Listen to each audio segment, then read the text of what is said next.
Question of the day, why did I decide to foster? Now, the first thing I think when someone asks me that is I'm kind of curious why you want to know. Are you looking for a kindred spirit with like the same motivations and values as you? Or are you trying to put some words to this like calling that you have? Or are you trying to figure out if the reasons that you have are like valid enough to foster? And if that last one is you, I would definitely let go of that fear.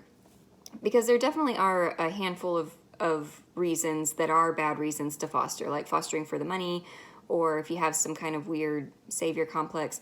But other than that, if you have the calling, everybody's reasons are going to be different. It's like teachers. You're not going to find two teachers who have the same motivations or the same goals that led them to teaching.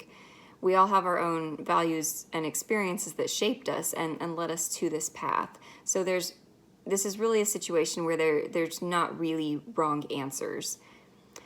Now, the other thing that's totally okay is if you have that really strong calling or that really strong passion, whether it's religious based or not, but you're not able to put words to that feeling, it's just like that really strong feeling, that's totally okay. That was me all the way from age 13, like all the way through my 20s. It's only recently that I can put like tangible words to that calling. So let's get to those tangible words. I think one of the earliest and probably strongest experiences that led me to fostering is I grew up in a small town with a group home where foster kids lived. And so that put foster care in my mind and in my experiences a lot more than it would have if I had grown up in a small town without a group home or if I'd grown up in a bigger city. When I was in junior high, there was a show called Judging Amy, if anybody remembers that. The title character, Amy, was a juvenile court judge, and her mom, Maxine, was a CPS worker.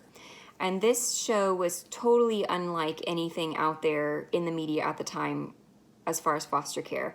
This was like the year 2000, and everything for the most part relating to foster care at that point, it was like the Poor Little Orphan storyline, right? Like we had Annie, we had Rent-A-Kid. It was either like really outdated information, or the foster parents were evil, or like there was just zero attempt to be any kind of accurate, right? But Judging Amy was totally different.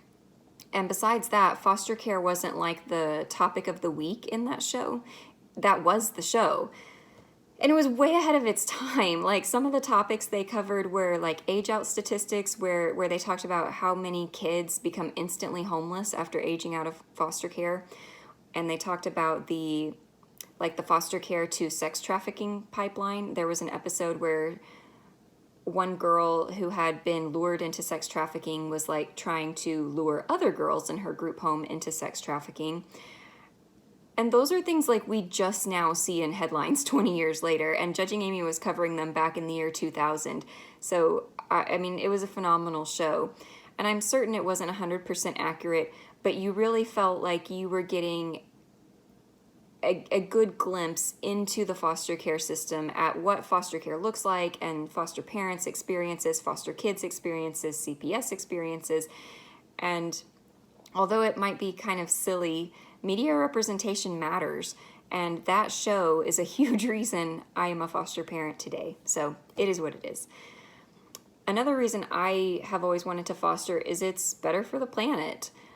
One of the best things you can do for the environment is not have a baby. And although I am single, it's always been my first choice. Like if I were married, I would want us to foster and adopt rather than have biological children.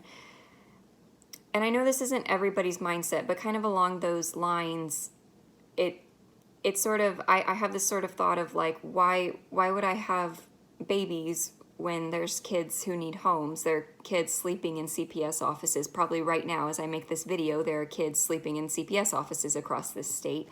So, I mean, to me, that's kind of something that I guess weighs on me. Like I wouldn't have kids when other kids need a home.